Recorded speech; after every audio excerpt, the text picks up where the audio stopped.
En este momento abrimos los archivos de Circo Romano. Repasamos historias atípicas, personajes tristemente célebres, rarezas deportivas y casos policiales. Llegan los Expedientes Birman a Circo Romano.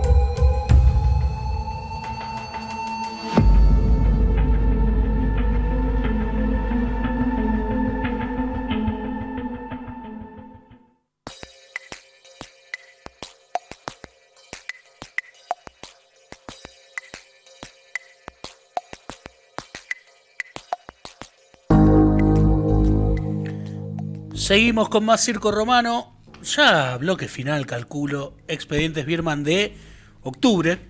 Así es. Un Expedientes Birman que se llama Expedientes Birman simplemente porque tengo que hacer una columna en octubre, pero no va a tener la forma típica que ha tenido esta columna en los últimos años, sino que va a rememorar los comienzos de la misma cuando ni siquiera teníamos nombre para esta sección. Circo Romano ya se llamaba Circo Romano, pero nosotros comenzamos hablando de casos curiosos, de algunas historias medio bizarras, de un hombre que fue imputado por robarse un pebete, por ejemplo. Eso fue la primera columna que hicimos.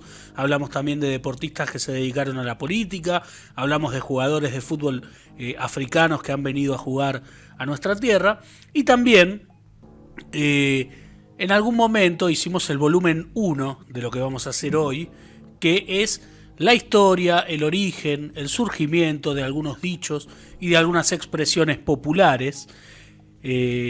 Bueno, hoy vamos a tener el volumen 2, 3 años después. Esto salió por primera vez en 2019 y en aquella oportunidad hablamos del origen de la palabra atorrante, la frase al tuntún, pisar el palito, que habíamos dicho que pisar el palito era tenía el significado de quedar en evidencia, y hace poco una persona me dijo que había que corregirse. En realidad no es quedar en evidencia, sino que es caer en la trampa, y que uno queda en evidencia por haber caído en la trampa, ¿no? Que uno es consecuencia del otro. Bueno, hecha ya la aclaración, llegó 3 años después. Hoy vamos a hablar, en aquel momento también habíamos mencionado a cada chancho le llega su San Martín, la chancha y los 20, bueno, etcétera. Me estás refrescando la memoria. De todo, el origen de la palabra bondi también. Y hoy vamos a repasar algunas frases que le hemos escuchado a nuestros padres, hermanos, tíos, abuelos. Algunas las utilizamos seguramente en la actualidad nosotros, y las vamos a dividir en etapas. Vamos a hablar primero de las más clásicas, estas son clásicos de clásicos. Después vamos a hablar de 2 palabras que son traídas del extranjero, son adaptaciones, son palabras en inglés. Después vamos a hablar de algunas que han surgido en el campo. Después ya nos vamos a meter en la denominación de algunas sustancias ilegales, porque no podemos dejar no sé, porque no podemos con nuestro genio. Y al final vamos a hablar de una frase que tiene su origen en un caso policial, como para no descartar por esta vez la temática que ha sido que ha tenido prioridad en muchas columnas de los Expedientes Birman. Así que quiero dedicar la columna de hoy a Víctor, que ha cumplido años, a Andre, que ha cumplido años también, que fue quien me trajo a Armando a mi casa, a mi mascota, a mi bonito gato, a Pablo Velázquez de La Loca Rola, que es quien hace la columna de cultura canábica en nuestro programa, y a Tute, como yo dije, que a veces nos está escuchando y que en este momento atraviesa un problemita de salud, a quien le enviamos un deseo de pronta mejoría desde aquí, desde el estudio de Circo Romano en radio@.com. ¿Te parece, Moro, que empecemos? Vamos a comenzar. Bueno, ¿y el título de esta columna cuál fue? La verdad de la milanesa. Bueno, ya arrancamos ya con el plato fuerte. Tengo un 6 puntos ya por haber acertado ahí. Si hay plato fuerte es la milanesa, ¿no? Un plato importante en nuestro país. ¿Cuántas milanesas por día se deben pedir en los bares, en los restaurantes Un montón. de nuestro país. Bueno, De hecho, quiero traer a la mesa que el querido Pollo, en su último viaje, en el cual generó material para usos y costumbres, se comió una milanesa napolitana. ¿de pollo o de carne? No me acuerdo. Pero estaba barata, nos había dicho. Muy bien, bueno, el pollo que suele ser contenido de milanesa también. Sí. Todos entendemos que esta frase apunta a una verdad no muy conocida o tremendamente difundida, pero irrefutable. La verdad de la milanesa. Frase que nunca, o sea, entiendo su significado, pero siempre me pregunté por qué. Y que trato de no decirla. No sé si alguna vez acudí a esa frase, porque no soy muy amigo de ese tipo de expresiones. La milanesa es obviamente un trozo de carne, o de pollo, o soja, o berenjena, o cualquier cosa que sea mojada en huevo y cubierta por pan rallado. En cuanto al origen del refrán, hay quienes sostienen que tiene que ver con la discusión acerca del lugar del nacimiento de aquel noble plato. Milán, en Italia, por ejemplo, o la zona del Río de la Plata, y Austria son mencionados en distintas teorías sobre la creación de esta comida, pero sin embargo el historiador Daniel Balmaceda, que va a ser nombrado muchas veces en esta columna, asegura otra versión. El rebozado preserva la carne, y cuando comemos milanesas no sabemos realmente qué hay adentro. Eso le pasaba a mucha gente en 1920, en 1930, que decían: ¿qué nos pusieron acá adentro?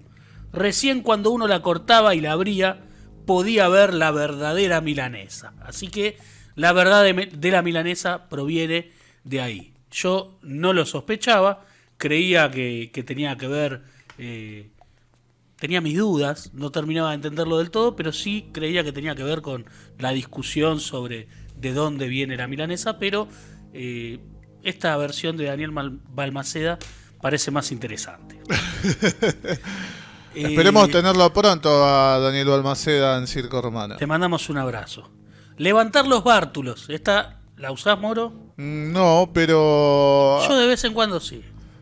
A ver, al igual que la verdad de la milanesa, muy poco, pero sí, o si no, bártulo solo. Sí. La frase es utilizada a la hora de emprender una mudanza o de irse de un lugar. La expresión original era atar los bártulos y alude a Bártulo de Sasso Ferrato, jurisconsulto de la Edad Media, profesor de Derecho en Pisa, Bolonia y Padua. Sus obras estaban divididas en 3 tomos y fueron fuente de consulta durante 3 siglos. Quienes las estudiaban tomaban nota y luego ataban sus apuntes para no perder las hojas, y a esos paquetes los llamaban bártulos. Recordemos que alude a Bártulo de Sasso Ferrato. No me lo hubiese imaginado. No, tampoco. Esta frase no la utilizo, la que sigue. Zapatero a tus zapatos. No hay chance. No, yo tampoco. Salvo, me animaría a decir, gente de más de... siendo un muchacho de las 4 décadas, me animaría a decir gente de más de 5 décadas. Bueno, pero tiene un origen muchísimo más lejano en el tiempo. Me quedé corto. Y a este refrán se recurre cuando queremos decir que cada uno se ocupe de las cosas que sabe y que no se meta en lo que desconoce. No te metas, loco. Zapatero a tus zapatos. No me gusta. Bueno, cuenta la leyenda que viene del siglo IV a.C. Mirá si habrá pasado tiempo. Me quedé muy corto. Y que fue el pintor griego Apeles quien lo inventó. Fue uno de los más conocidos de la Edad Antigua y Alejandro Magno lo eligió para que lo retratase. En una ocasión expuso una obra suya en una plaza pública y un zapatero le criticó la forma en que había pintado unas sandalias. Apeles lo corrigió y volvió a exhibirla. El zapatero, al ver que le había hecho caso, comenzó a marcarle otros aspectos del retrato que creía defectuosos. Fue entonces que Apeles respondió: zapatero, no juzgues más allá de tus zapatos. Claro, tipo... zapatero. Dijo, sí, vos me podés corregir la sandalia porque sos zapatero, pero ya después no. Bueno, esa es la historia. Se habrá armado una trifulca, seguramente. Una trifulca de de la edad Anotá, antigua. anotá, sí. La mar en coche, esta la propuso el Pollo, Sebastián Herrera, columnista de Usos y costumbres. Usos y Costumbres, de esa columna de turismo interno, digamos, para conocer algunos lugares de nuestra República Argentina. La mar en coche, según el mismo Balmaceda, en su libro Historias de las letras, palabras y frases, según él, esta expresión comenzó a utilizarse en el siglo XX en el mar Mediterráneo. En esos lados y durante aquel tiempo, viajar a la playa era un lujo reservado para pocos afortunados y era requisito excluyente tener un auto para acercarse, y eso también era muy poco común debido a los costos de comprarlo y mantenerlo. Así se dio origen a la frase ir a la mar en coche, que fue acortándose hasta el día de hoy, en que es frecuente escucharla para alguien que es muy pretencioso. La mar en coche. Sí, pensaba que se utilizaba para otro tipo de situaciones. Bueno, no. Mirá. Y ahora vamos a hablar de dos palabras que vienen del extranjero. Una es spam, esta la usamos todos, el spam. Así se llamó por primera vez. A ver, ¿a qué le llamamos spam? Al correo que viene al correo no deseado. Al correo, sí. El que va directo al correo no deseado. Al exceso de correo no deseado. Publicidad, todo ese tipo de cosas que te llega por mail, ¿verdad, Moro? Mensajes de WhatsApp, ¿no, Diego? También, de spam. Así se llamó la primera marca, Spam, de carne en conserva que apareció con abrelatas incorporado. Un famoso grupo de comediantes ingleses de la década del 60, los Monty Python, hizo un sketch en el cual la incluyó. Durante la actuación los protagonistas asistían a un restaurante y se horrorizaban porque en todas las comidas de la carta había spam, refiriéndose a la mala calidad del menú. Es por eso que a los mails basura se los llamó de esta forma. Y ahora vamos a una palabra que el señor Víctor Ribnikov, Porteñals, Centennials, Cine y series. Cine y series y Se picó, hashtag. Centennials, propuso que comente de dónde viene la palabra hypear, que yo no la usé nunca en la vida. ¿Y se escribe cómo? HYPR. Se suele utilizar hype en comentarios relacionados con estrenos de cine, series o videojuegos. Hypear es estar exageradamente emocionado con algo. Proviene del inglés y es una abreviatura de hipérbole. Hyperbole, será, calculo. Figura retórica que aumenta desmedidamente lo que se expresa dentro de la literatura. Sin embargo, el uso de hype en las redes comenzó en el mundo de los videojuegos, que generaban gran expectativa en el público. Ahora vamos a dos frases que surgen en el campo, en nuestro país, en el campo. Frases, en este caso las dos, extraídas del diccionario fraseológico del habla argentina, de la Academia Argentina de Letras, de Pedro Luis Barcia y Gabriel Power, editorial MC. Levantar la perdiz es la primera, frase conocida. No levantes la perdiz. ¿Cuándo le decís a alguien que no levante la perdiz? A ver, el tema de estas frases es justamente tratar de explicarlas. Como que no levantes la perdiz es como que shh, claro, no digas nada. No avivemos giles. Claro, digamos, algo así. No levantes la perdiz, No levantes la perdiz. Que no se sepa mucho. Alude a exponer algo que debe permanecer oculto, dejar de ser discreto con respecto a un tema en particular. Surgió en el campo, como decíamos, porque cuando se pretende cazar una perdiz, se envía un perro amaestrado a buscarla entre los arbustos con la intención de que levante vuelo a baja velocidad y quede a la vista del cazador. A caballo regalado, ¿cómo sigue? Sí, no se le miran los dientes. Muy bien, Moro. Al mirar los dientes de un caballo, según su estado, se determinará su edad y estado de salud. Por eso, antes de adquirir un equino, es sumamente importante observar su dentadura. Pero al ser regalado, no tiene relevancia cuánto tiempo tiene, y por eso, cuando alguien recibe un obsequio, se remite a este refrán, para que le demos valor al gesto y no así es de nuestro agrado o no. Esta expresión también comenzó a usarse en el campo argentino. Y como hay dos palabras que no puedo decir sin reír como Escolapio, vamos a meternos, sin hacer apología, en el mundo de las sustancias ilegales. Y si yo hablo de sustancias ilegales, hay dos palabras que se te vienen a la cabeza. No sé, a ver. Dos maneras que tenemos en nuestro país de llamarle a determinada sustancia, a la misma sustancia. Dígame una. No, pasa que hay una lista enorme. No. Sustancias pesadas. Pesada. A ver. Drogas duras. Merca. Muy bien, merca. Iba a decir fafafa, pero no debe tener explicación fafafa. Podríamos haberla para otra edición. Tenemos que ser circo romano y no podemos decir merca sin reírnos como Escolapio. En 1919, el presidente Hipólito Yrigoyen promovió un decreto que restringía la importación del opio, además de preparados como la heroína y la cocaína.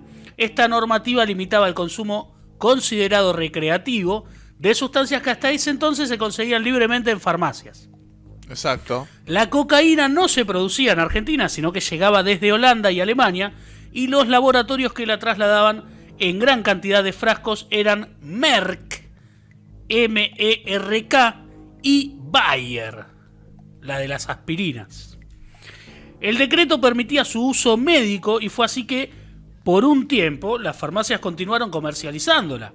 Luego se corrigió la ley, pero ya en el marco de la ilegalidad, la cocaína continuó siendo una sustancia muy, muy utilizada. Y recordando la farmacéutica holandesa, el imaginario popular la llamó merca. Y la otra es falopa. Falopa me parece una palabra hermosa, más allá del significado, y que obviamente no nos vamos a hacer los boludos.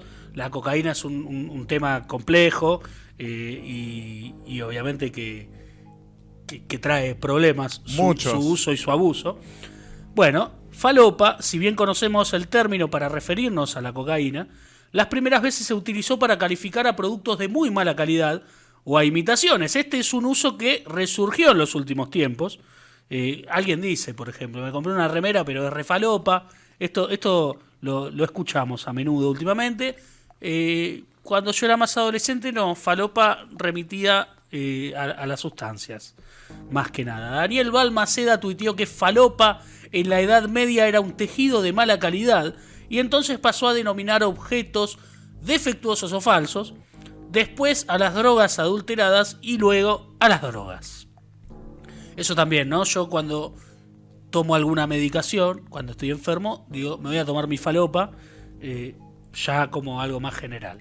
El periodista Facundo Di Génova escribió en andigital.com.ar lo siguiente: proviene del italiano dialectal, se emplea falopa con doble P para nombrar a un estafador, a un engatusador o a un tramposo, porque falopa es una mentira, una ilusión, un engaño, lo mismo que es la cocaína para quienes la conocen de cerca. Y esto me hizo acordar a una canción de Divididos que se llama Haciendo Cosas Raras, que dice la mentira ya pegó en la sangre, por ejemplo, ¿no? Esto es un link que se me ocurrió hacer recién. Y por último, ya que esta columna tantas veces habló de cuestiones policiales, vamos a remitir a una que tiene su origen en un caso policial, que yo no, obviamente que entiendo su significado, pero que siempre me pregunté de dónde venía. También la sugerencia se la vamos a agradecer al gran Víctor Ribnikov, que es quien nos hace todo lo que es gráfica en Circo Romano, además de sus columnas, y se encarga de nuestra página web también. Y es Nos vemos en Disney. ¿Alguna vez te preguntaste, Moro, por qué se repite tanto? Nos vemos en Disney. La verdad que no. No es que va a quedar como que te tiro ahí la pared, pero realmente no. ¿Realmente no te preguntaste nunca? No. Pero la escuchaste un montón de veces. Sí, un montón de veces. Yo hubo un montón de veces que fue como de repente, ¿no? Todo el mundo decía, nos vemos en Disney. Digo, ¿qué pasa? Bueno, sí, entiendo que nos vemos, pero bueno. Se empezó a utilizar en los últimos años para dirigirnos a alguien que no queremos ver más, ¿no? Sí, nos vemos en Disney. Existe en internet la idea de que la expresión apunta a la facilidad de viajar que hubo en la Argentina durante los 90, lo difícil que pasó a ser entrando el nuevo milenio y a que el sueño de Disneylandia quedó inalcanzable. Pero hay otra historia que es la real. Esto suena un poco... sí, pero suena un poco tirado de los pelos. La realidad es que tiene que ver con el asesino serial Richard Ramírez, The Night Stalker, el acosador nocturno, ¿no? Sí. Que sin un patrón determinado cometió sus crímenes durante 1984 y 1985 en Los Ángeles, Estados Unidos. En 1989 lo condenaron a 19 penas de muerte por 14 homicidios, 9 violaciones, 2 secuestros, 5 robos y 14 allanamientos de morada. Al escuchar la sentencia dijo: adiós amigos, el acosador nocturno se despide de ustedes, nos vemos en Disneylandia. Falleció en 2013 a los 53 años sin ser ejecutado. Se le había diagnosticado un linfoma. Así que esa es la historia de Nos vemos en Disney. ¿Le gustó, Moro? Súper. Cultural, más cultural no puede ser. Cultural, así es. Esta vez, este mes, fue cultural la cuestión.